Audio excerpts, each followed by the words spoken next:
Hermanos, queremos comenzar hoy lo que llamamos la segunda tabla de la ley. Los 10 mandamientos se pueden dividir en 2 tablas.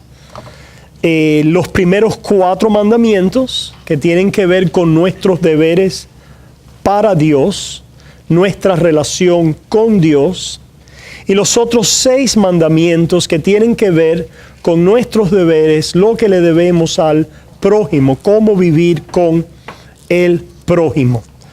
Hemos terminado esa primera tabla de la ley. Yo creo que vale la pena revisarla brevemente, y lo podemos hacer y lo voy a hacer con las preguntas y respuestas de estos primeros 4,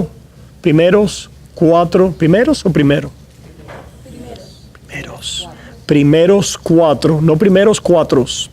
No. Primeros 4 mandamientos, ¿verdad?, de la ley de Dios. ¿Qué le parece si en Éxodo 20 los leemos? Éxodo 20 los leemos. Le doy gracias a ustedes por la ayuda que me dan con el español también, que aunque es mi lengua, por supuesto, materna y primera, pero mi trabajo siempre es con el inglés y se me ha oxidado un poquitico el español, pero no quiero que se siga oxidando, ¿ok? Éxodo capítulo 20, vamos a leer versículos 1 al 8, no, discúlpenme, 1 al 11, que tiene que ver con los primeros 4 mandamientos, ¿ok? ¿Listos? ¿Qué le parece si lo leemos junto a una voz? Ok, lo leemos. Dice así: y habló Dios todas estas palabras diciendo: yo soy Jehová tu Dios, que te saqué de la tierra de Egipto, de casa de servidumbre. No tendrás dioses ajenos delante de mí. No te harás imagen ni ninguna semejanza de lo que esté arriba en el cielo, ni abajo en la tierra, ni en las aguas debajo de la tierra. No te inclinarás a ellas ni las honrarás, porque yo soy Jehová tu Dios, fuerte, celoso, que visito la maldad, padre, sobre los hijos hasta la 3ª y 4ª generación de los que me aborrecen, y hago misericordia a millares a los que me aman y guardan mis mandamientos. No tomarás el nombre de Jehová tu Dios en vano, porque no dará por inocente Jehová al que tomare su nombre en vano. Acuérdate del día de reposo para santificarlo.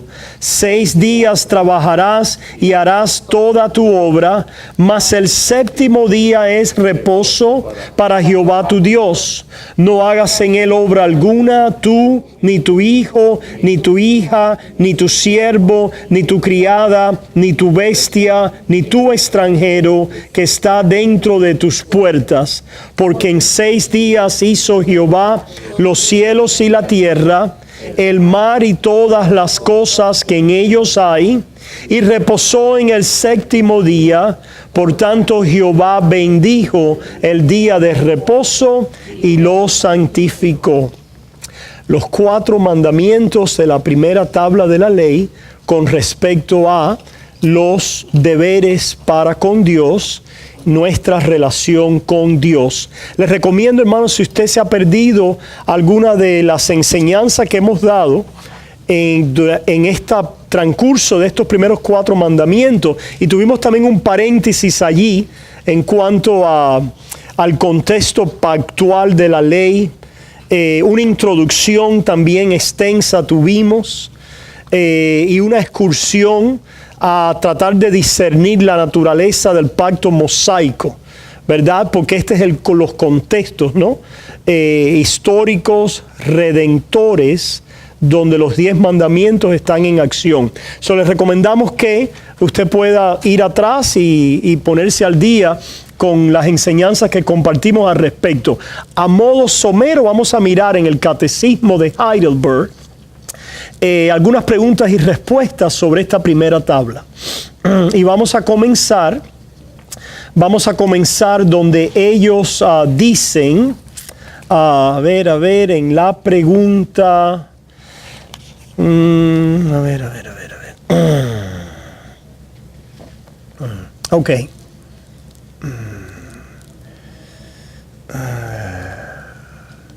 Discúlpeme, estoy tratando de ver aquí dónde...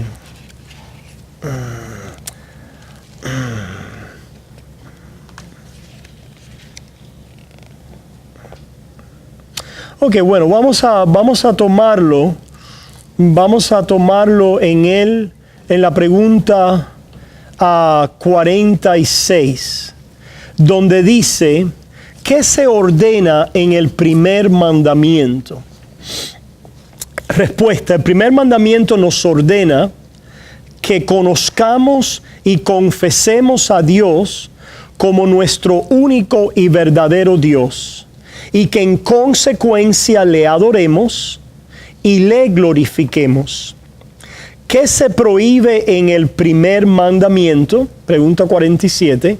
El primer mandamiento nos prohíbe que neguemos a Dios o que dejemos de adorarle y glorificarle como el verdadero Dios y el nuestro, o que rindamos a ningún otro ser la adoración y gloria que a Él son debidas.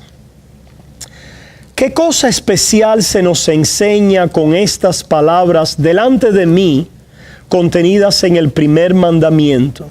En estas palabras delante de mí, contenidas en el primer mandamiento, se nos enseña que Dios, que todo lo ve, se percibe del pecado de rendir culto a otro cualquiera y se ofende de ello. Corrección, este no es el catecismo de Heidelberg, ya me sonaba diferente. Esta es la confesión de fe de Westminster. ¿Okay? Yo lo iba a hacer con el catecismo de Heidelberg, pero escucharon las preguntas y respuestas de la confesión de fe de Westminster. A propósito, para aquellos quizás que no están familiarizados, y que está haciendo el pastor leyendo de estos libritos, nosotros creemos que a lo largo de la historia, los creyentes, sobre todo durante el tiempo de la Reforma, donde se rescató el Evangelio, ¿verdad? Y la práctica de la piedad consistente con el Evangelio, diferentes y cientos y miles de creyentes a lo largo de la historia y en diferentes localidades geográficas se dieron a la tarea de escribir, explicar algunas doctrinas bíblicas importantes. Lo mismo que hacemos aquí todos los miércoles. En otras palabras, yo le comparto mi interpretación de la Biblia, ¿verdad? Lo cual pudiéramos decir es la confesión de fe que yo les estoy trayendo. Cuando usted enseña a alguien, usted está confesando la fe. Tenemos una fuente que es infalible, inerrante y perfecta, y esa es la palabra de Dios. Pero la palabra de Dios requiere un ejercicio interpretativo y requiere que la confesemos en nuestro diario vivir. Confesarla quiere decir que la estudiemos, la interpretemos, la compartamos, la meditamos, la enseñemos, ¿verdad? La vivamos. Esa es la confesión de los santos, ¿verdad? En la historia. Esa confesión no es inerrante, no es infalible, no es perfecta como la palabra, pero sí puede ser fiel, fidedigna. Y por eso es que decimos, y muchos cristianos que tienen apego y respetan el trasfondo y el legado reformado que tenemos, se dan cuenta que no estamos solos en esta labor. Ha habido una iglesia pasada que ha confesado la fe y ha escrito acerca de ella. A veces tenemos que tener cuidado con esto porque hay cristianos que, sinceramente, pero ignorantemente, te dicen, yo no leo más ningún libro que solo la Biblia. Hermanos, viene, creo, de una buena intención, de un buen lugar, pero es una ignorancia. Porque necesitamos maestros y nos beneficiamos de todos aquellos que han leído la Biblia antes de nosotros y han plasmado sus estudios, sus explicaciones, su interpretación de la Biblia y la confesión de ella para la iglesia en documentos.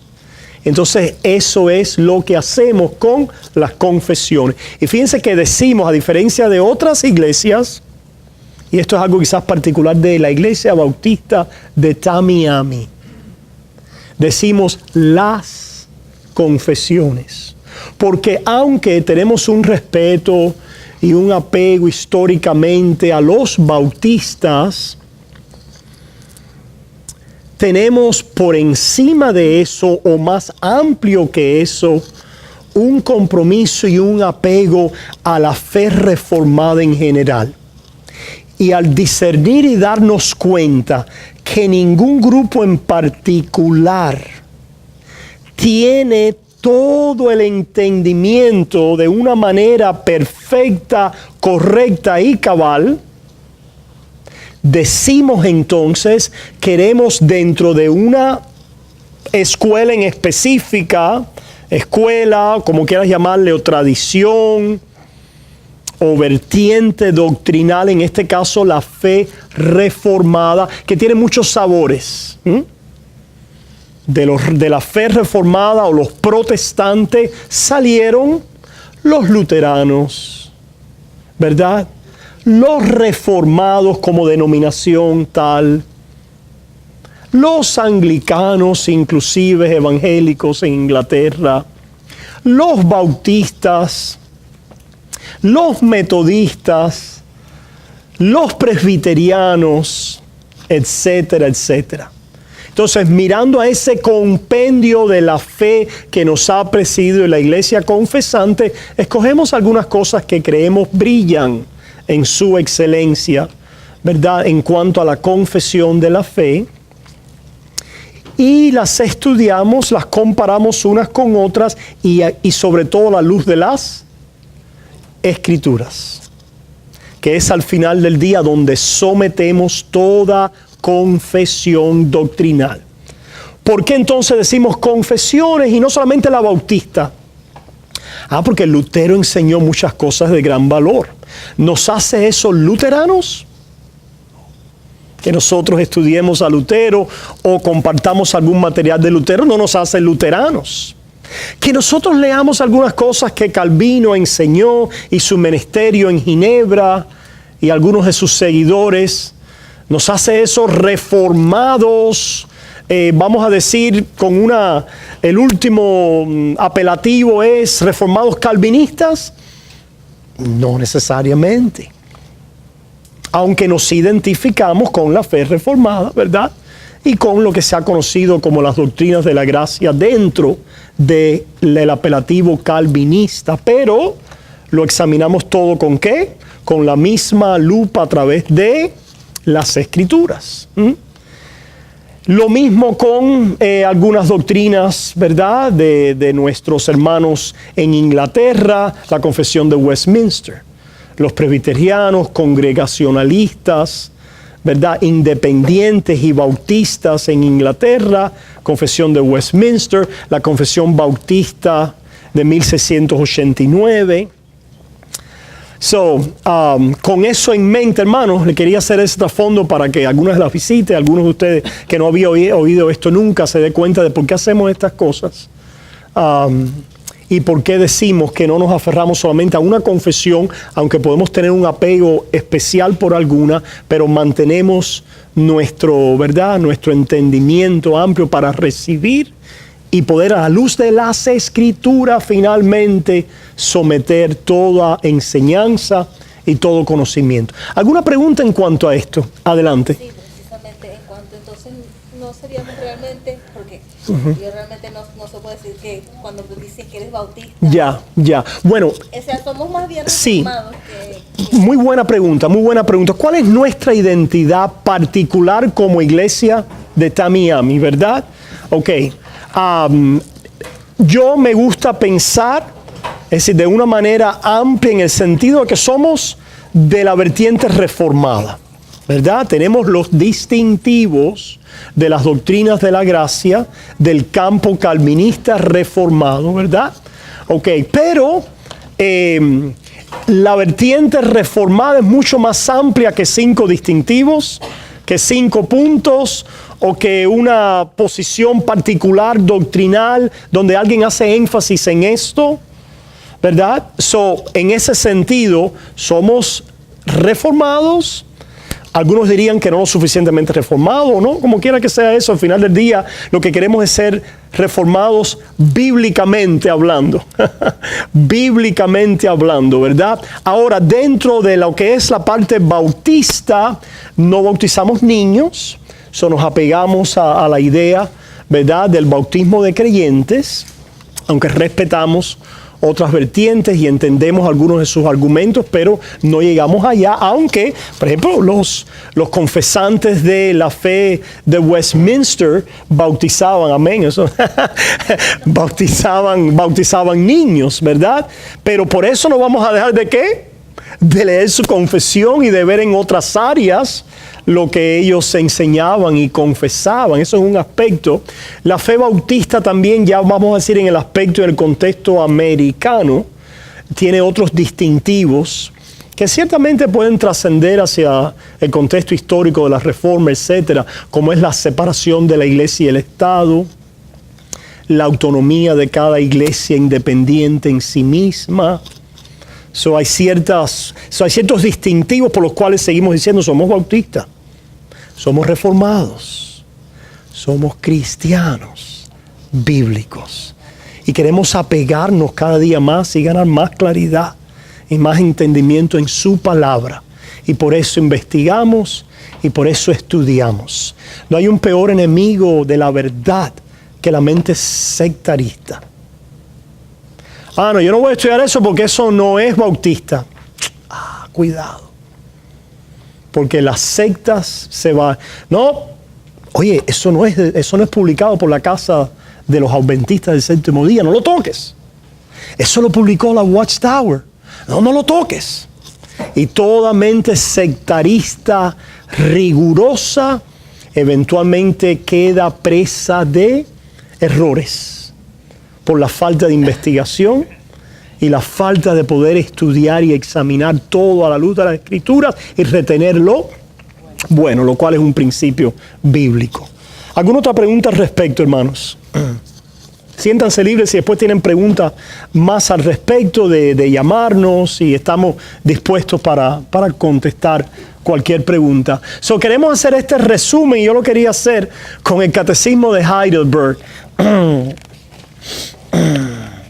Porque es un poquito quizás más explicativo. Me gusta mucho el enfoque que ellos utilizan. Dice el Catecismo de Heidelberg, ¿cómo se dividen estos 10 mandamientos? En 2 tablas.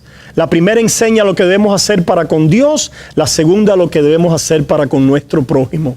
¿Qué manda Dios en el primer mandamiento? Que yo, que deseo la salvación de mi alma, evita y huya de toda idolatría, hechicería, encantamiento, superstición, invocación de santos y de otras criaturas, y que conozca rectamente al único verdadero Dios.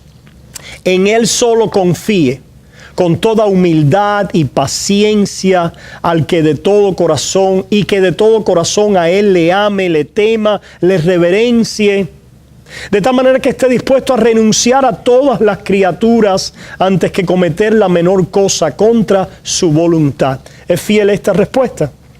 Sí, es fiel, es muy acertada, ¿verdad? Es decir, si yo no tuviera esto, no sé qué yo les diría, ¿no? A lo mejor le diría algo, pero es decir, me enriquezco ¿cómo? Viendo esta respuesta. Cuando ustedes tienen la confesión de un solo pastor, ¿tienen la confesión de quién? De un pastor, ¿verdad? Pero aquí tenemos la voz de los santos a través de la historia. junto con nosotros aquí. Hay miles de personas aquí con nosotros, ¿verdad? Gloria a Dios por eso. Miles de cristianos a lo largo de la historia y geográficamente unidos en esta conversación. Mira, Lutero está aquí, hasta tengo una foto de él, mira. Está presente aquí con nosotros también. Y vamos a hablar de su exposición magistral sobre el quinto mandamiento, que es a donde queremos llegar en esta noche e introducirlo. ¿Qué es idolatría? Una pregunta que está relacionada con el primer mandamiento. Responde el catecismo. La palabra catecismo, ¿qué quiere decir? Método de enseñanza a través de pregunta y respuesta. Ya. ¿Okay? Algunos, cuando oyeron la palabra catecismo en nuestra iglesia, por primera vez dijeron, estamos en una iglesia católica. Viene de un lugar sincero, de una intención, pero de una falta de enseñanza, ¿verdad? Es una falta simplemente de enseñanza. ¿Qué es idolatría? Idolatría es poner en el lugar que solo corresponde al Dios verdadero, que se ha revelado por su palabra, o junto a Él cualquier otra cosa en la cual se ponga confianza. ¿Me fijan? ¿Que los digo otra vez? Ok. Es poner en el lugar que solo corresponde al Dios verdadero que se ha revelado por su palabra, o junto a Él cualquier otra cosa en la cual se ponga confianza. Me viene a la mente Lutero explicando el primer mandamiento, cuando él decía, el primer mandamiento dice, no tendrás otros dioses ajenos delante de mí. Y Lutero muy interesantemente decía, bueno, para eso tenemos que averiguar qué cosa es tener un Dios. Y él decía, tener un Dios es aquello o a quien nosotros corramos para nuestro socorro, en quien pongamos nuestra confianza, a quien corramos para ayuda, para refugio y para consuelo. A quien tú estés corriendo para tu confianza, tu ayuda, tu consuelo, ese es tu Dios. O esa es la competencia que tienes con el Dios verdadero.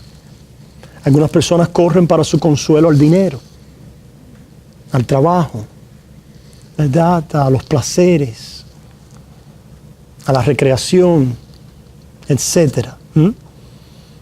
Estos son ídolos en nuestras vidas. A propósito, todos somos culpables de esto. Por eso siempre confesamos nuestros pecados. Como decía Calvino, Calvino decía que el corazón humano es una fábrica de ídolos. Ciertamente, si no es por la voz del Evangelio que nos está rescatando, los ídolos proliferan. Estamos confiando en esto, en aquello, corriendo a esto y aquello, buscando el consuelo de esto y de aquello, pero no descansando y confiando en nuestro Dios. Eso es con referencia al primer mandamiento. ¿Qué pide Dios en el segundo mandamiento? Que no representemos a Dios por medio de alguna imagen o figura y solo le rindamos culto como Él ha mandado en su palabra. Primer mandamiento tiene que ver con el nombre de Dios, a Él solo adorarás con la persona de Dios. Y el segundo mandamiento tiene que ver con el cómo de la adoración. ¿Recuerdan? El primero, el nombre de Dios, a Él adorarás, la persona de Dios. Y el segundo con el cómo de la adoración.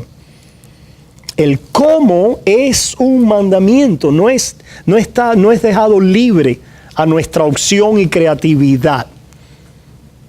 Y cuando nuestra opción y creatividad está obrando es porque ha habido un menosprecio de su nombre. Porque todos los mandamientos están relacionados. Y hablamos de esa relación entre el primero y el segundo mandamiento. Cuando nosotros dejamos el sermón el domingo para poner un show, es porque hemos menospreciado el nombre de Dios. ¿Se fijan?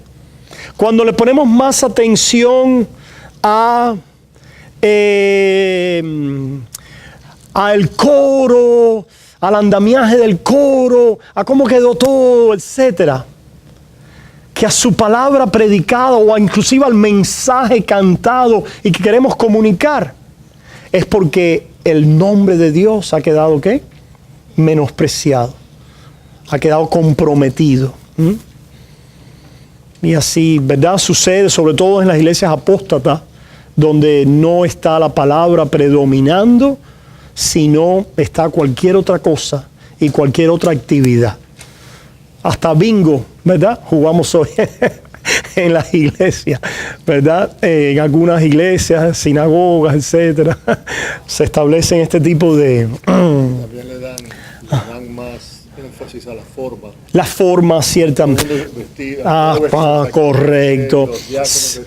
No hay proliferación de cómo, abandonando el nombre de Dios y la forma de adorarlo como Él ha establecido, proliferamos entonces en creatividad, otras maneras de validarnos en la adoración. Otras maneras de validarnos en la adoración. Oye, qué emocionante estuvo hoy el servicio. Dios se movió. La unción estuvo extraordinaria. ¿Se fijan?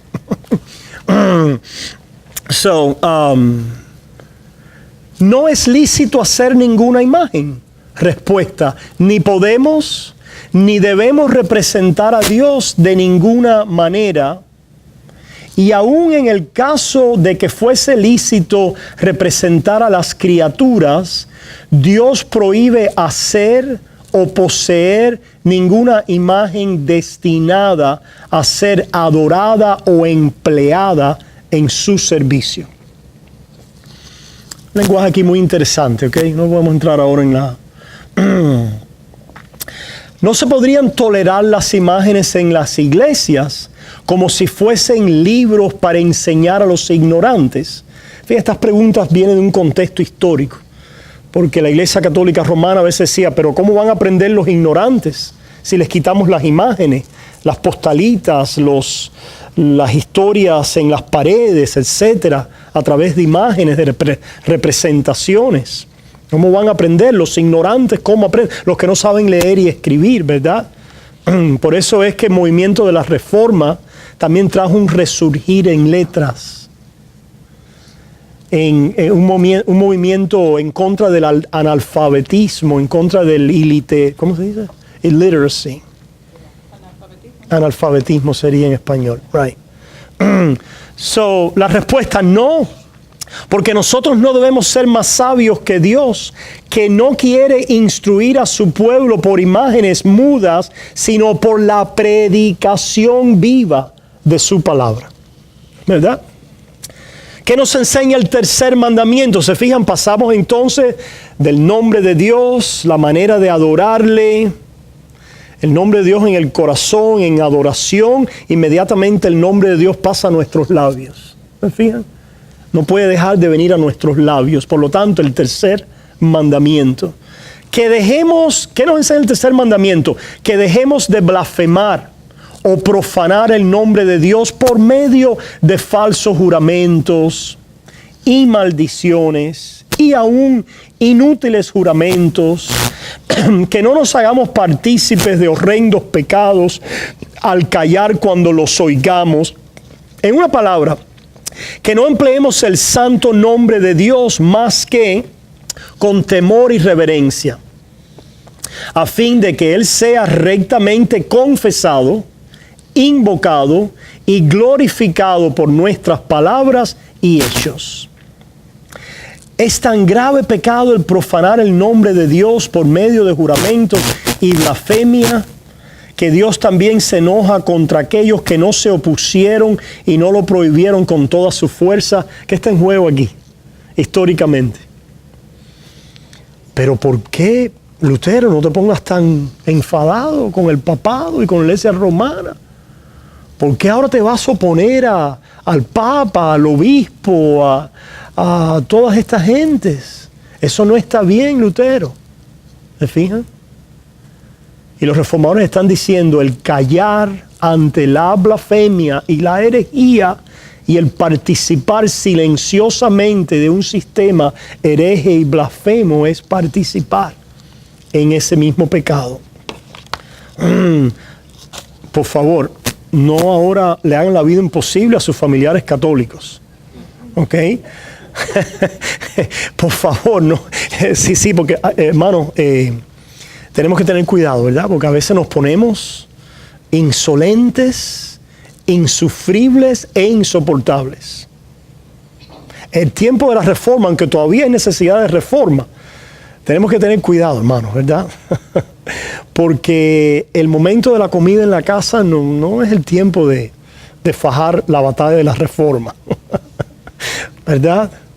El momento de donde se murió abuelito o abuelita en la funeraria no es el momento, porque hay una imagen, de fajar la batalla de la reforma. ¿Se fijan, hermanos? Que Dios nos dé sabiduría en estas cosas. Aquello era un sistema social que era la norma y había que entrar por ahí, socialmente hablando. No había manera de evitar aquello. Gracias a Dios, hoy en nuestra sociedad tenemos libertad de religión, etcétera, y esto ha sido resultado de batallas de la reforma, ciertamente. Pero busquemos lo que conduzca a la paz en nuestras familias y entornos, a la misma vez que en su momento, en sabiduría, cuando estén dispuestos a escucharnos, podamos compartir con ellos asuntos que tienen que ver con estas cosas, ¿verdad? Estamos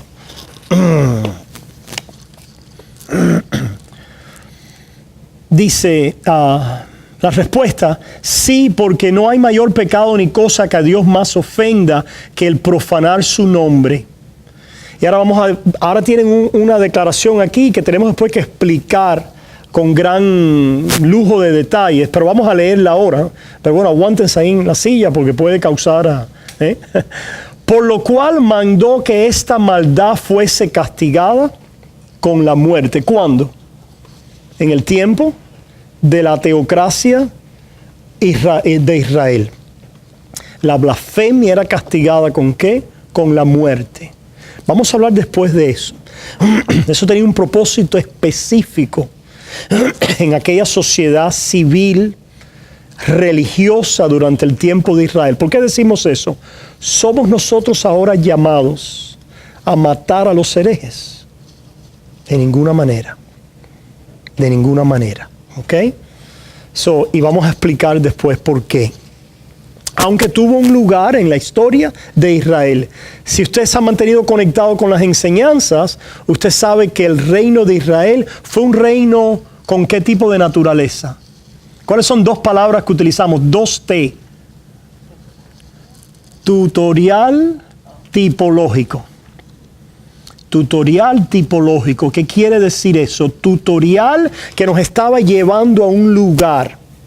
Lo cual cuando cumple la función de llevarnos al lugar, hay cosas de ese pacto que ya no están vigentes.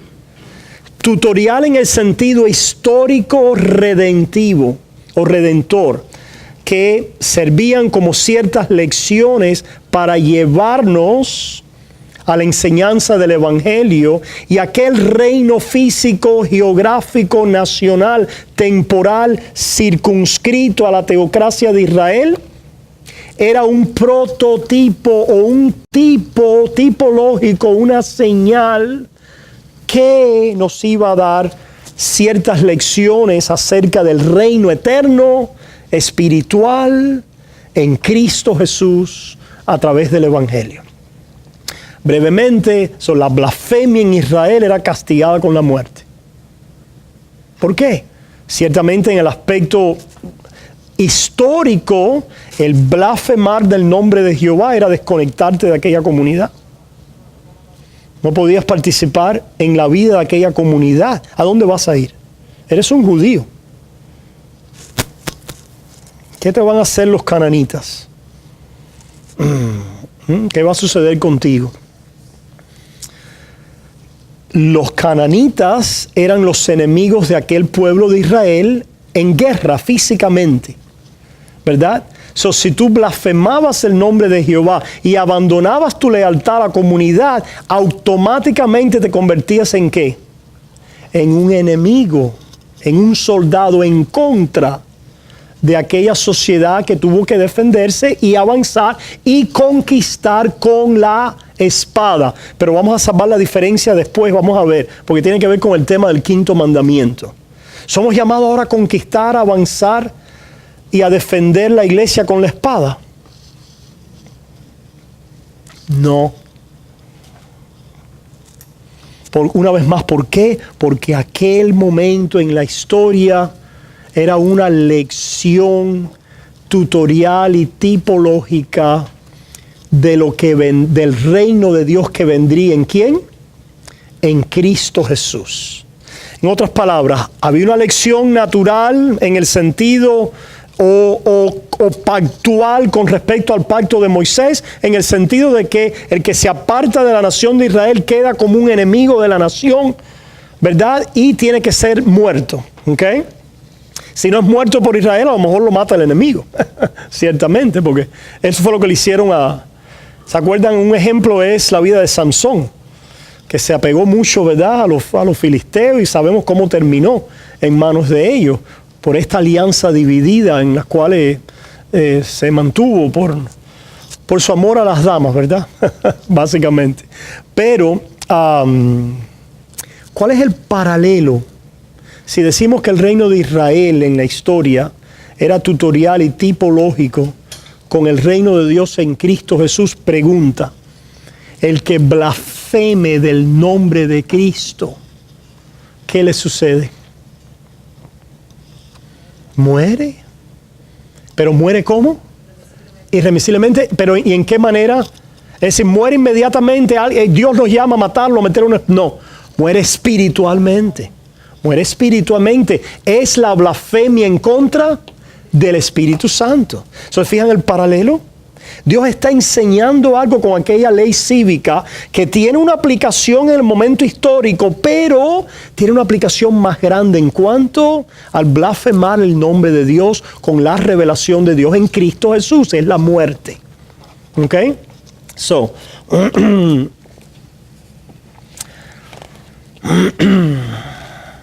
venimos, vamos a adelantar un poquito. ¿Qué ordena Dios en el cuarto mandamiento?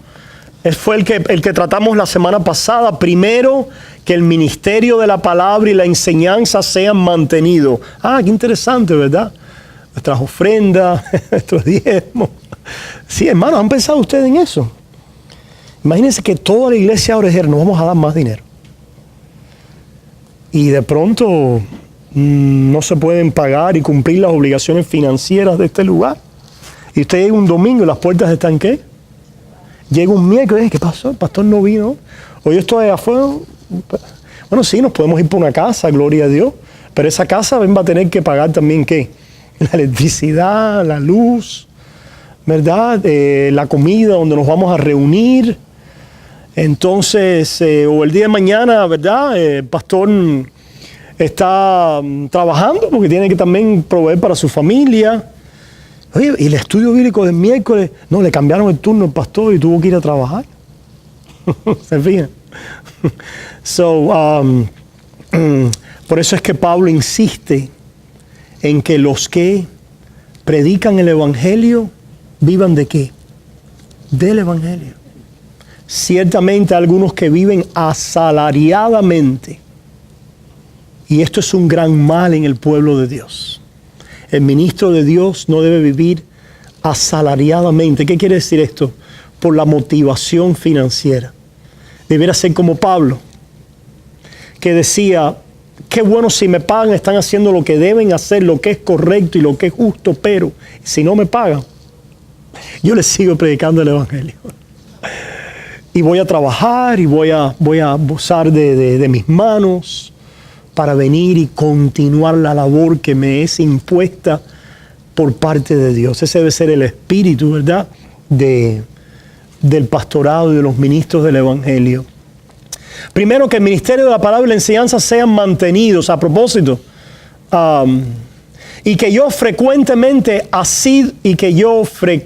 asiduamente la iglesia, la congregación de Dios, sobre todo el día de reposo, el día que nosotros acordemos, ¿verdad? En este caso hemos dicho el domingo, Porque históricamente el Señor resucitó el domingo, la iglesia cristiana comenzó a reunirse el domingo y hemos separado ese día por esa significación. Pero si no nos reunimos el domingo y lo hacemos otro día, ¿pecamos? No pecamos. No hay un mandamiento que diga te reunirás los domingos, ¿verdad? En el contexto de la historia de Israel era el sábado y regía las leyes cívicas de aquel pueblo. Pero una vez que aquella función del pueblo de Israel terminó de ser en aquel pacto, la ley moral y lo que continúa alrededor del descanso de Dios es lo que se ha cumplido ¿en quién? En Cristo Jesús. Y por lo tanto nos reunimos a sabatear, to keep Sabbath, para decirlo de una manera, ¿verdad?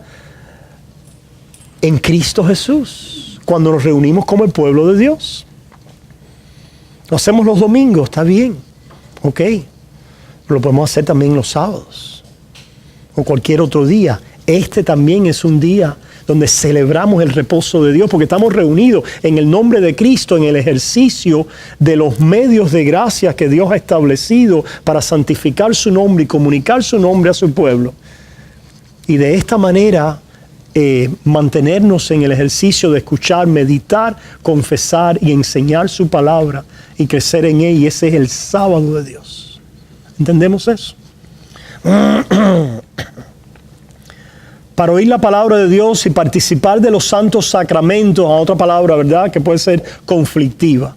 ¿Qué cosa es sacramento? Una señal física de una realidad espiritual, una señal, un símbolo. Utilizamos esa palabra que se utilizó históricamente para invocar públicamente al Señor y para contribuir cristianamente a ayudar a los necesitados. Interesante. El pueblo de Dios se reúne entre nosotros, va a haber ¿qué? Necesitados. Son nuestra dádiva y nuestro dar, no es solamente para mantener el ministerio y la enseñanza pública del Evangelio, sino también para ayudar a los necesitados. A propósito, esas serían los dos elementos fundamentales y principales para utilizar el dinero de la iglesia. Llamémonos a contar sobre la base de esos dos principios. Cuando miremos a nuestros dineros, preguntémonos, ¿reflejan nuestros gastos la inversión en la proclamación de su palabra, número uno, y el sostenimiento y la ayuda de los necesitados entre nosotros? Pueden existir otras cosas de alguna manera relacionadas a esto, ¿verdad? A los cuales se pudiera quizás utilizar algunos fondos, pero siempre viniendo a estos dos principios fundamentales y rectores de todo lo demás que hacemos en la iglesia. ¿Okay? Además, que todos los días de mi vida cese de mal obrar, para que sea Dios mismo quien obre en mi corazón por su Espíritu y de este modo pueda empezar en esta vida el sábado eternal. Interesante, ¿verdad? Y qué bonito está eso. Cuando nosotros venimos a oír la palabra de Dios y apoyar la proclamación pública y en buenas obras ayudarnos unos a los otros, hemos comenzado el sábado eternal. Hemos venido a este cese del mal. El mal está con nosotros siempre, ¿verdad? Pero hemos venido a los frutos de este bien, que es el resultado del cumplimiento de todas las cosas en Cristo Jesús y los propósitos de Dios para nuestras vidas. Y finalmente venimos ahora, hoy, a lo que nos corresponde, que es ¿qué manda Dios en el quinto mandamiento? Leamos el quinto mandamiento. Versículo 12 de Éxodo 20. Ahí estamos leyendo. Honra a tu padre y a tu madre, para que tus días se alarguen en la tierra que Jehová tu Dios te da. honra a tu padre y a tu madre para que tus días se alarguen en la tierra que Jehová tu Dios te da. So, si ustedes se fijan, hermanos, con la primera tabla de la ley, Dios está allí obrando en un reino, o en inglés se dice estate, es decir, en un aspecto, en un área en particular que Dios ha creado. Esto es el reino de Dios. El nombre de Dios en nuestro corazón, en adoración, en proclamación y en la iglesia es el reino de Dios. ¿Ok? El reino de Dios. Eso es un estate, es un área, es un reino que Dios ha creado. Ahora, Dios ha creado o habilitado otras áreas en la vida, todas relacionadas con su reino, ¿verdad? Pero otras áreas también, otros reinos en la vida. Yo no sé si reino sería la palabra apropiada en español. ¿Cuál es esta otra área, este otro reino, o este otro estate, como decimos? Esfera, gracias. Esta otra esfera. Sí, no es state, no es estado, ¿verdad? Sino, estate es una esfera, es un ámbito, ¿verdad? La familia. La familia. So, el quinto mandamiento tiene que ver con el hecho de que debemos honrar a nuestros padres. Pero en honrar a nuestros padres también con reconocer otra esfera o ámbito que Dios ha creado. Y esta es la esfera o ámbito de la familia. Cuando decimos esfera o ámbito, nos estamos refiriendo a fuente de autoridad. La primera tabla de la ley nos revela la fuente de autoridad de ¿quién? De Dios. Y Dios reina, ¿verdad?, en su iglesia, en esta esfera, en este ámbito. ¿A través de qué? De su palabra, a través de la ley y el evangelio, a través de su palabra y los sacramentos, a través de los medios de gracia. Ahí está el reino de Dios. Ahora, el reino de Dios va a estar compuesto de unas cuantas personas nada más. No, va a estar compuesto de muchas personas, ¿verdad? Ese es el plan de Dios. Lo vemos desde Génesis, que Dios le dice a Adán, uno de los mandatos de Adán es a que se multiplique, ¿verdad? Lo vemos después en la redención, donde al final, cuando aparecemos ahí en Apocalipsis, vemos que hay una gran multitud de todo tribu, pueblo, lengua, nación. Oye, bueno, ¿y cómo fuimos de Adán y esa primera pareja o familia a este gran múltiplo y multiplicación de familias y de tribus y de lenguas y naciones? Lo vemos también en la promesa dada a Abraham, que le dijo, yo voy a hacer de ti una gran nación. Y no sabe, y dice, y va a ser como las arenas de la tierra. Y será bendición para todas las naciones. Ok, para que eso suceda es necesario algo. La multiplicación natural. La familia, ¿verdad?, que es en el seno donde se da la vida y se multiplica la vida y se preserva la vida. Para poder, ¿verdad?, Dios entonces, es decir, es un argumento simplemente muy básico, ¿no?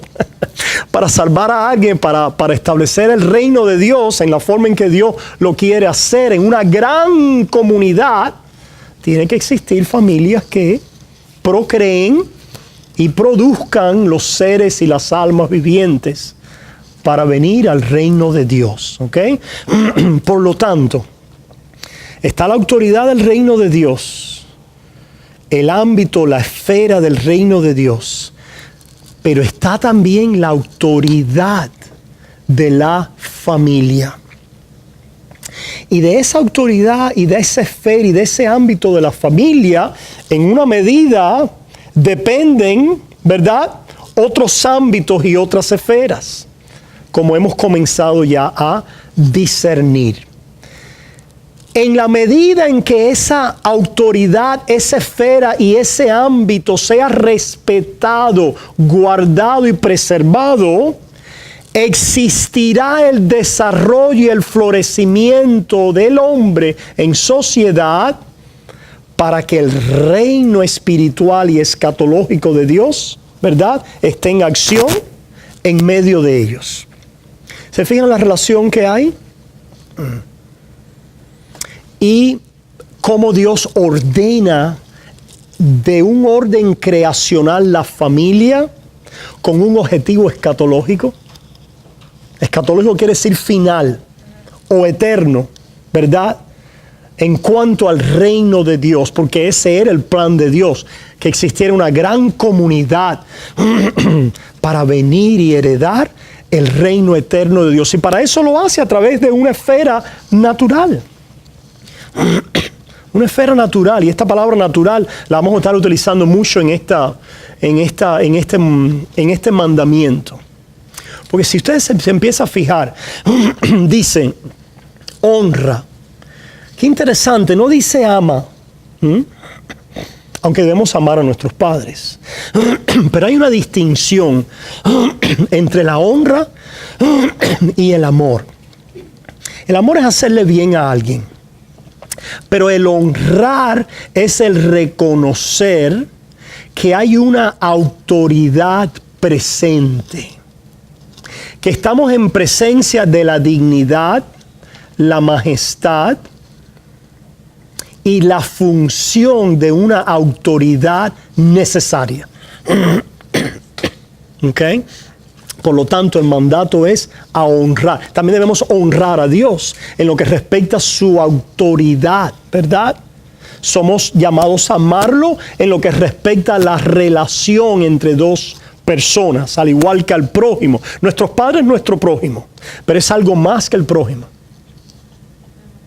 Es una institución, es una autoridad por parte de Dios para hacer algo necesario con lo que respecta a su plan escatológico y final del reino eterno. Por lo tanto, de una manera muy plana y sencilla, honra a tu padre y a tu madre para que tus días se alarguen en la tierra, para todos nosotros estar aquí. No llegamos aquí deshonrando crasamente a nuestros padres.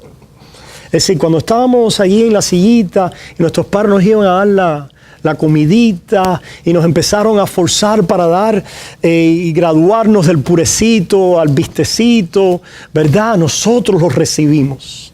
¿Qué hubiera pasado si no lo hubieras recibido? Te hubieras enfermado. Te hubieras quedado malnutrido. Probablemente te hubieras muerto. ¿Qué pasa si ahora los padres naturales dejan de ejercer esta función? Hubiera un infanticidio general, ¿verdad? Ciertamente, ¿no? Tristemente existe en nuestra sociedad de hoy, con el asunto del aborto. Hay sociedades que quieren, por aquí hay tantos, ¿verdad? No puedo ver, hay tantos ámbitos por donde cortar, tantas aristas del tema, ¿verdad? Ciertamente, sociedades donde los babies eran expuestos, los griegos eran, si había algún defecto en el baby, etcétera, exponían a los niños a la inclemencia del tiempo, de los elementos, ¿verdad? Sabemos que en la China ha tenido una póliza de ¿qué? Un niño, ¿verdad? Un niño. Y desechar a las niñas, no, y a los demás. Es decir, solamente se puede tener un hijo debido a la sobrepoblación, ¿verdad?, que existe en ese país. La India. ¿Cuál es el punto de lo que estamos viendo aquí? Que en un sentido natural básico, dependemos de nuestros padres para que nuestros días se alarguen, caramba, naturalmente hablando. Dependemos de aprender a no cruzar la calle sin mirar al otro lado. Si tú no honras a tu padre en lo referencia a eso, ¿qué te va a pasar? Te va a pasar un carro por arriba. Tus días van a ser muy, ¿qué? Muy cortos. Cuando nuestros padres nos dicen, oye, no toques la cocaína, no te acerques a la droga. Y nosotros le escuchamos cuando somos adolescentes. Cuando nuestros padres nos dicen, esa compañía no te conviene. Pero ¿por qué? Ese es mi amigo, ese es mi amigote, ese es mi... No te lo puedo permitir. Es porque estamos viendo algo que va más allá. Es porque sabemos que no va a ser para la largura de sus días. Que puede quedar prendado de una adicción porque el muchachito está cogiendo drogas. O anda en delincuencia y en gangas. Y de pronto el muchachito sale en un carro. Y en primera noche salió con sus amigotes. Y allí, como le pasó una vez, que lo llevaron. Espérate aquí, no te me vayas. Y salieron y atacaron una tienda. Él sentado en el carro esperando. Y vinieron al carro con el botín y ya él fue partícipe de un crimen. O como me pasó a mí una vez, acabo de llegar a este país, con dos amigotes. Estoy manejando en mi carro y de pronto por allá oigo que están encendiendo cigarros y veo que es marihuana. Y gracias a mismo padre le dije, ¿se van ahora mismo? No. Yo no vivo en este país a romper leyes. Se van o botan todo lo que tengan. ¿Por qué yo hice eso? Porque hubo una madre un día que cuando llevé un cigarrito a mi casa, porque andaba con un muchacho que me doblaba la edad casi, me dio tremenda zurra. Y me enseñó el peligro para que mis días se alargaran sobre la tierra. ¿Se fijan, hermanos? En este aspecto natural de la gracia común. Tenemos un término que utilizamos en el ámbito reformado, no sé si otra, no me acuerdo si, que le llamamos la gracia común, que no es la gracia para salvación, sino es el Dios que después del diluvio puso un arcoíris sobre los cielos y dijo, no voy a destruir más al hombre hasta el día final del juicio. ¿Para qué es eso? Para que la vida pueda llevar su curso y su rumbo de tal manera que los hombres puedan encontrar al Dios vivo. Que la salvación pueda venir a los últimos de los términos de la tierra y que el reino final escatológico de Dios se establezca en la tierra. En ese aspecto de la gracia común, le enseñamos a nuestros hijos cómo vivir. No estamos diciendo que vamos a ser salvos por esto. Es decir, a veces tenemos, ¿verdad?, una mentalidad solamente. Es decir, se requiere que un hijo escuche autoridad. Porque, hermano, los chances son de que si un niño ha crecido en un contexto donde no ha honrado a sus padres, pregunta, ¿va a honrar al pastor? Se va a sentar en la iglesia muy tranquilito y decir, oye, esta autoridad vale la pena o debe ser respetada y escuchada. No estamos diciendo que hay excepciones a todas las normas, ¿verdad? No estamos diciendo, y por supuesto el plan soberano de Dios va más allá, ¿verdad?, de las limitaciones, pero el Dios que trabaja a través de medios en la historia, que por supuesto puede trabajar por encima de los medios, pero regularmente en el plano, en el transcurso de la historia, trabaja a través de medios. Está enseñando una lección en la medida que venimos a este mundo. Hay autoridades a las que debes escuchar, porque yo estoy trabajando a través de ellas para tu bien. Y están relacionadas, ¿verdad? Están relacionadas. Eventualmente Dios nos quiere llevar a su reino. Nos quiere llevar a su reino. Y lo va a hacer y lo quiere hacer a través de la autoridad, ¿verdad?, de padres que nos están instruyendo tanto en las cosas materiales, naturales de este mundo, como en las cosas también espirituales. Tanto en las cosas temporales como en las cosas espirituales. Pensaba en este otro ejemplo también, que es muy... Es decir, aquí esto es algo en que si nosotros pensamos y meditamos en este tema, hermanos, vemos la aplicación es interminable. Hemos hablado de algunas aplicaciones, ¿verdad? ¿Qué les parece de este otro? Una de las áreas importantes en la vida de una persona en lo natural es las finanzas, ¿no es correcto? Sí, es las finanzas.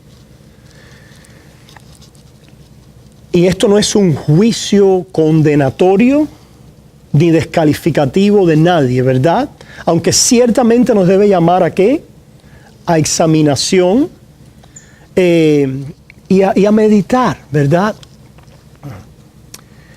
El venir a una ruina, a una bancarrota financiera, no es algo que sucede de la noche a la mañana. Aunque tengan cuidado porque se puede llegar ahí bien rápido, sobre todo en estos tiempos y con los plásticos y los créditos y las cosas y las formas en las cuales vivimos.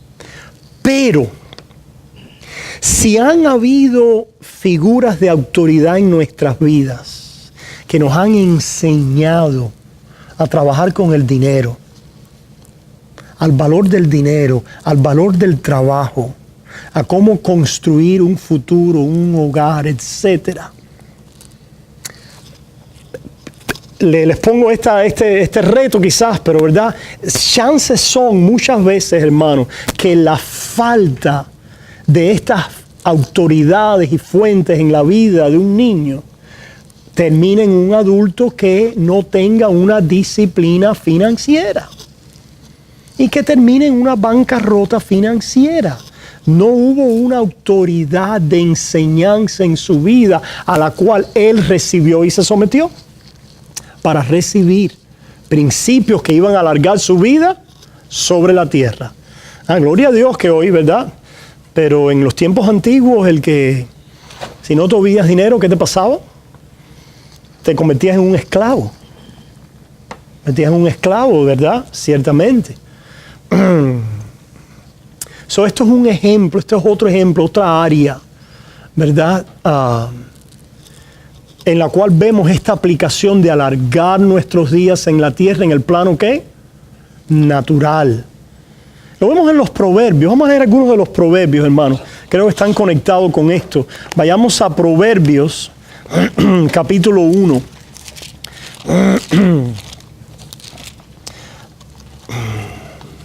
Proverbios capítulo 1, versículo 8, por ejemplo.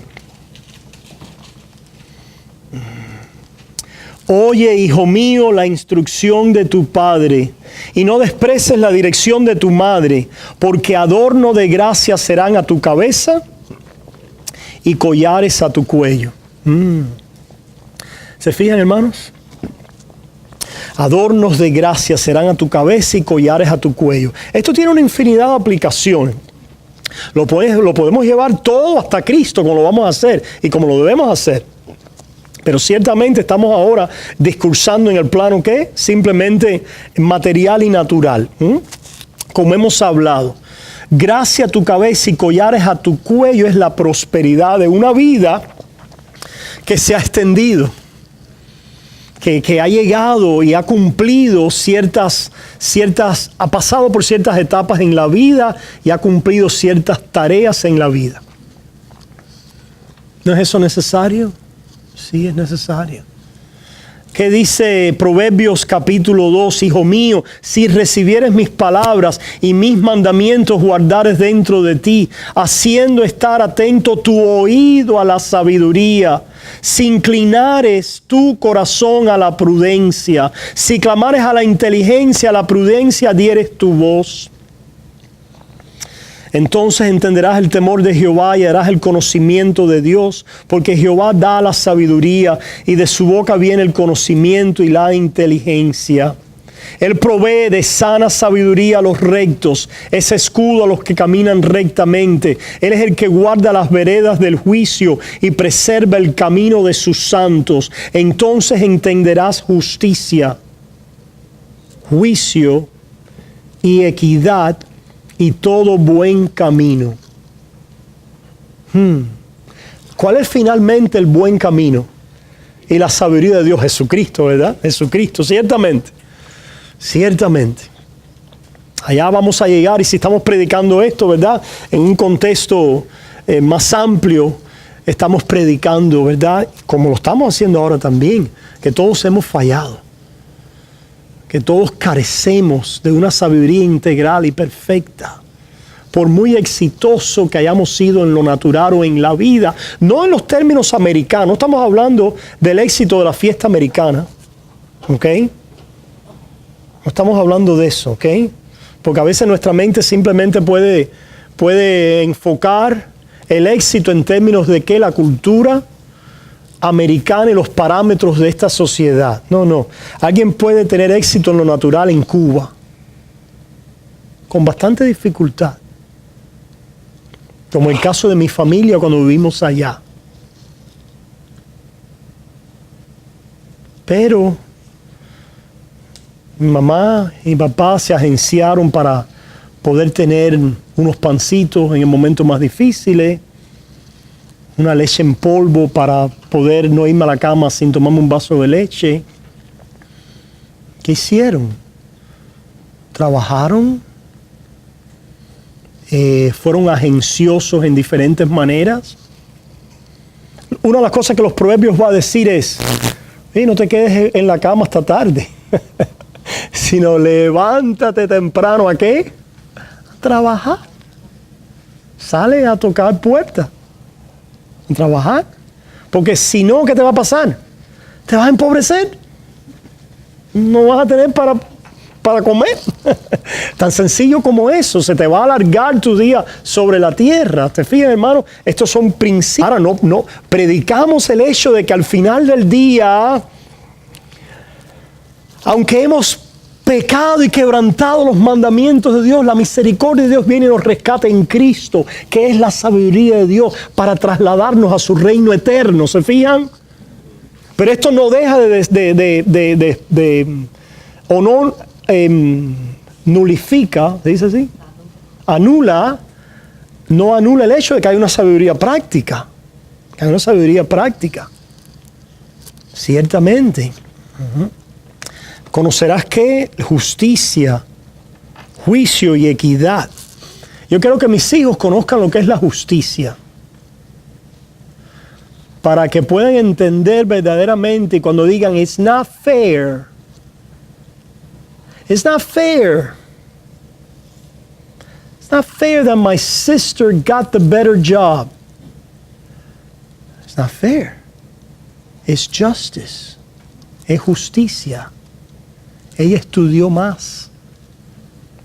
It's not fair que yo estoy trabajando en un trabajo que gana 15 pesos la hora y mi hermana está... No estoy diciendo que estoy tomando un ejemplo, ¿verdad? Un ejemplo. Pensemos, hermanos, en nuestras propias vidas. ¿Entiendes el camino de la justicia? Hay muchas injusticias en la vida, ¿verdad?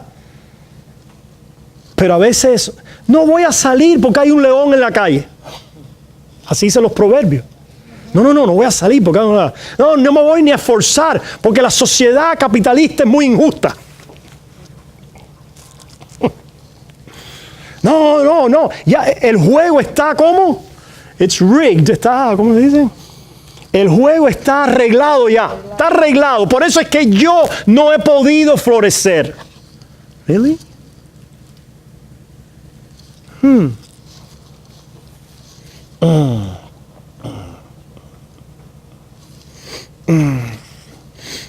Proverbio nos enseña una sabiduría práctica que Dios quiere proceder a través de ella para proliferar simplemente la vida natural. ¿Dónde vemos eso? Lo vemos en los Hechos. Cuando Pablo predica a los paganos, no a los judíos. Qué interesante, no va con un pasaje necesariamente de Isaías, sino dice, el Dios que ¿qué ha hecho? ¿Les ha dado qué? Cosechas. Y la lluvia y las estaciones para que ustedes tengan cosecha y para que ustedes críen a sus hijos y se casen y llenen sus vientres. ¡Wow! Eso, ¿sabe qué? Es gracia común. Para ver si de alguna manera entonces buscando encuentran al Dios que los ha creado. Ciertamente el final escatológico, el final cristocéntrico, el final salvífico, pero este mandamiento que tiene que ver con respecto a una autoridad natural establecida por Dios, nos lleva en esa manera. Y así sucesivamente, hermano, capítulo 4 de Proverbios. Oíd, hijos, la enseñanza de un padre, y estad atentos para que conozcáis cordura. ¿Qué cosa es cordura? Entendimiento, sobriedad, inteligencia, ¿verdad? Porque os doy buena enseñanza. No desamparéis mi ley, porque yo también fui hijo de mi padre, delicado. Ay, qué cosa está esto, ¿verdad? Delicado y único delante de mi madre. Y él me enseñaba y me decía, retenga tu corazón mis razones, guarda mis mandamientos y vivirás. Sabemos que al final del día, la sabiduría de los proverbios y la voz que clama es la voz de ¿quién? De Cristo. De Cristo Jesús. ¿Será que Cristo está diciendo, yo también crecí y fui hijo de mis padres? ¿O será que yo también fui fiel a hablar todo lo que mi Padre me dio a hablar? Es decir, si tenemos aquel ejemplo que es también nuestra salvación, no solo nuestro ejemplo, es nuestra salvación, nuestra expiación, nuestra justicia, es aquel que se sometió en todo al Padre y se sometió también a sus padres físicos. Y así fue preservado. Cuando él era un bebito, sus padres se lo llevaron ¿a dónde? A Egipto, ¿verdad? A Egipto. Y lo preservaron y lo guardaron y lo cuidaron. ¿Se fijan? Y así sucesivamente. Cuando él dice que crecí en sabiduría y favor con los hombres. ¿Se fijan, hermanos? Ese no es el final del discurso. El final del discurso es, hermanos, y vamos a terminar allí. Vayamos a segunda de Timoteo. Segunda de Timoteo,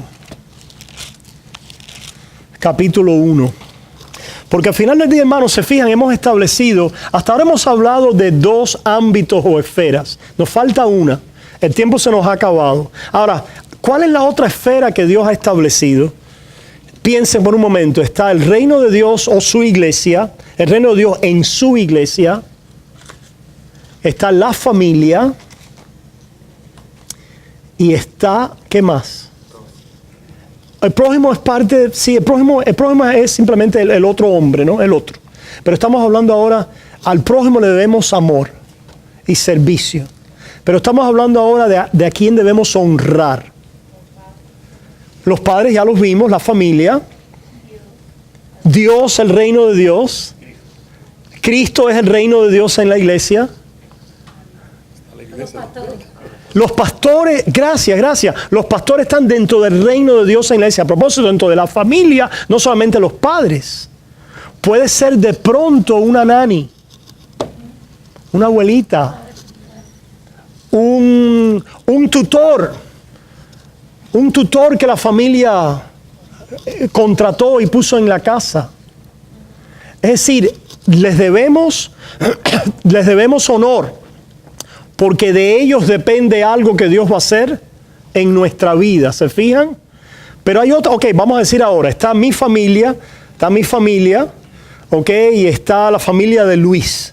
Y hay un pozo ahí en medio de agua, ¿verdad? Y está la familia de Wilfredo, y está la familia de Eduardo. Y bueno, el agua, vamos al pozo y ahora de pronto los 4 queremos sacar agua de ahí a la misma vez.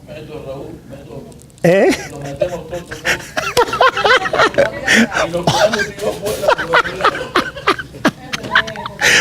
Tú entretienes a Luis Eduardo y yo saco para ti, para mí. Así pensamos como un cubano. Ok. No contamos con la presencia de Sarita y de Amna. Ya, ahí se echó a perder todo. Ok, hermano, fíjense ahora. Nos fajamos ahí por esa y nos vamos a matar porque tenemos una situación de un conflicto, ¿verdad? Que tenemos que resolver. O sacamos el agua, nos fuimos a la casa, sacamos agua hoy, pero uno de ustedes vino por la noche y se la llevó toda. ¿La autoridad de quién? El gobierno. Esa es la otra esfera o ámbito de autoridad. Honrar al rey, a los gobernantes. Honrar a los gobernantes. Esa es la otra fuente, esa es la otra institución que Dios nos dice, hónralo. No es amarle. Debemos amar a Trump como un prójimo, ¿verdad? Si lo tenemos delante de nosotros, vale, podemos decir pesado y orgulloso, etcétera, todo lo que sea, ¿verdad? Pero no estamos hablando políticamente, yo, ¿verdad? No voy a decir dónde estoy yo, pero bueno. Obama por esa manera, ¿verdad? También puede ser. Es nuestro prójimo y debemos amarlo, debemos hacerle bien, pero como resultado de la como resultado de la autoridad, el cargo, la función que ellos desempeñan públicamente, les debemos honor. Porque han sido puestos por Dios como una autoridad para nuestro bien. En el caso que hablamos es el hecho de establecer una ley que diga, oye, tú vas a sacar el agua a tal hora, tú a tal hora, estas son las formas en que la vamos a, ¿verdad? O el que se robó vamos a investigar y lo vamos a meter preso. O, sí. Algo importante con la autoridad para hacer el bien. Claro. Y aquellas autoridades que Muy buena esa pregunta. Sí, simplemente nos hemos enfocado hoy en la parte del bien. Debemos seguir a las autoridades en todo lo que respecta a aquellas cosas que son buenas. Si ellas quieren que hagamos algo en contra de Dios, no debemos seguirla en eso. No debemos seguirla en lo que es contrario a la ley de Dios, a su evangelio. No debemos seguirla en eso. No obstante, esto no quiere decir que nos fajamos con ella, ¿verdad? Que venimos ahora inmediatamente a desafiarlo. Es decir, tenemos un temor reverente ¿de qué? De la autoridad. De la autoridad. ¿Ok? So, el gobierno, la familia y el reino de Dios. Esas son las 3 esferas o los 3 ámbitos que Lutero habló mucho al respecto.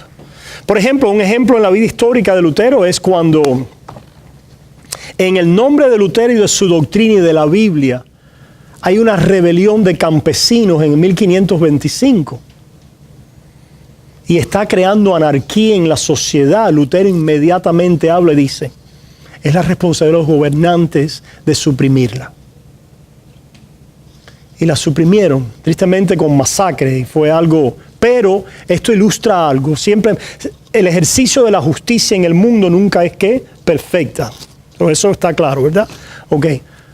Pero esto ilustra el punto de que la autoridad del gobierno tiene un instrumento en su mano muy peculiar. ¿Y cuál es? La espada. Y la espada no es para acariciarte, ni para, ¿verdad? Gracias. ¿Cómo dijiste, Nelson? Sí, para ser justa. Sí, bueno, sí, para ser, ciertamente. Vamos a hablar después de eso, ¿verdad? Pero tristemente se nos ha acabado el tiempo hoy, ¿ok? Se nos ha acabado el tiempo. Pero la espada del gobierno cumple por muy mala que sea. Y hay muchas espadas bien malas. Bien malas. estamos hablando de ellas, ¿verdad? Necesitamos el gobierno. ¿Se fijan? Hay a veces que Dios, en su gobierno providencial del mundo, gracias a Dios quita un gobierno que es destructivo. A veces no lo quita y lo mantiene. Y ese azote está ahí, ¿verdad? Pero como quiera que sea, ese azote no solamente va a ser injusto, pero también va, ¿verdad?, a en cierta forma castigar a aquellos que quieren desbordarse en anarquía. Es decir, en no gobierno, en no autoridad, en hacer lo que nos dé la gana cada uno y cada cual haga lo que es bueno en sus ojos, etc. Eso sería anarquía y sería ciertamente una receta para destrucción total. Es decir, es mejor un gobierno malo que no gobierno, porque nos quedamos con el gobierno anárquico ¿de qué? De todas nuestras individualidades. De todas nuestras individualidades. ¿Se fijan? Eso es lo que decía el pensamiento del filósofo Hobbes en el siglo XVII, que él le llamaba al gobierno el Leviatán. Y el Leviatán, y decía, el gobierno viene como una necesidad, no es que estoy endorsando esta visión. Yo creo que el gobierno está ordenado de Dios con una función positiva, aunque como resultado de los hombres trae muchos desajustes a veces y abusos, etc. Pero interesantemente hay algo de verdad en esto. Él decía, los hombres en su individualidad, cada uno es como si tuviera una espada. Y si no hay un gobierno, es sálvese quien puede, es la ley del más fuerte. Entonces el gobierno viene a traer una espada a la cual todos decimos, vamos a honrarla para beneficio de la sociedad. ¿Okay? Quería terminar, hermanos, con el ejemplo final de Timoteo, al cual Pablo le dice a Timoteo, miren qué lindo esto, hermanos. Segunda de Timoteo 1, comenzando en el 3. Doy gracias a Dios al cual sirvo desde mis mayores con limpia conciencia, de que sin cesar me acuerdo de ti en mis oraciones noche y día. La figura de Pablo para Timoteo era como una figura ¿qué? Paternal, en el plano pastoral, ¿verdad? Deseando verte, al acordarme de tus lágrimas para llenarme de gozo. Parece que eran lágrimas en el servicio a Dios, lágrimas en la común fe. Fíjate lo que dice ahora Pablo. Trayendo a la memoria la fe no fingida que hay en ti, la cual habitó primero en tu abuela Loida y en tu madre Eunice, y estoy seguro que en ti también. Para que habitara la fe del Evangelio en Timoteo, Eunice honró a Loida. Y Loida honró a sus padres. Recibió la palabra de sus padres. Y Timoteo honró a Eunice. Y recibió la palabra de sus padres. ¿Se fijan, hermano? De esta manera, hermanos, vemos que hay un significado aún más grande y mayor en el sentido de que se alarguen tus días sobre la tierra. Porque ¿de quién mejor para recibir el Evangelio que de nuestros padres? Si alguien reniega, se rebela contra la autoridad de sus padres, se va a convertir en un adulto impenitente. ¿Por qué llegarás al Evangelio a los 50 años? ¿O a los 40? ¿Por qué llegarás al Evangelio después de rodar en la vida cuando lo podías haber recibido de quién? Como un niño y un muchacho de tus padres. ¿Se fijan? Tristemente a veces sucede así. Dios tiene planes y propósitos con eso, ¿verdad? La soberanía de Dios está por encima de todas estas cosas y Él salva a diferentes personas en diferentes momentos en la vida, como hizo, ¿verdad? Algunos cuentan la historia, ¿verdad? De Franklin Graham, que fue un rebelde, ¿verdad? A su padre, etc. No sabemos en realidad, no podemos hablar. Pero que recibamos la fe de nuestros padres para que nuestros días ahora se alarguen, no solo en la tierra física temporal o en la Israel de Moisés, sino en el reino eterno, a donde entramos a través de la fe en Cristo, el cual perdona y cubre todos nuestros pecados pasados y nuestra rebeldía, autoridad, porque todos hemos sido rebeldes a padres, a autoridades, a maestros, a pastores, a Dios. Y el Señor envió al hombre que no fue rebelde, al manso. Venid a mí los que estáis trabajados y cargados, y recibiréis descanso para vuestra. Aprendéis de mí que soy manso y humilde, y recibiréis descanso para vuestras almas. Él se sometió a nuestro favor. Él recibió de toda autoridad. Y Él es el hombre perfecto, y el Hijo de Dios, y el sacerdote fiel, y el profeta que esperábamos, y el Rey que ha vencido a nuestras rebeliones y a los rebeldes como nosotros, para ahora ganarnos en fe para su reino. Y por eso le damos gracias en el nombre de Jesús. Amén. Oramos entonces. Padre, te damos gracias en esta noche por haber estado aquí presente, Señor, con tu palabra. Y Dios mío, te damos gracias porque en Cristo Jesús nos ha alcanzado el final de los siglos. Y todo bien que cubre, perdona y comienza esta restauración, Señor, de nuestras vidas en el reino eterno. Padre, que nos ayuda aún ahora a poder mirar atrás, entender, perdonar, recibir perdón y, Señor, enfocarnos olvidando las cosas que quedan atrás, proseguir a las que están delante en Cristo Jesús. Gracias, Señor, por todo lo que has hecho, has permitido y por ayudarnos a haber llegado hasta aquí hoy.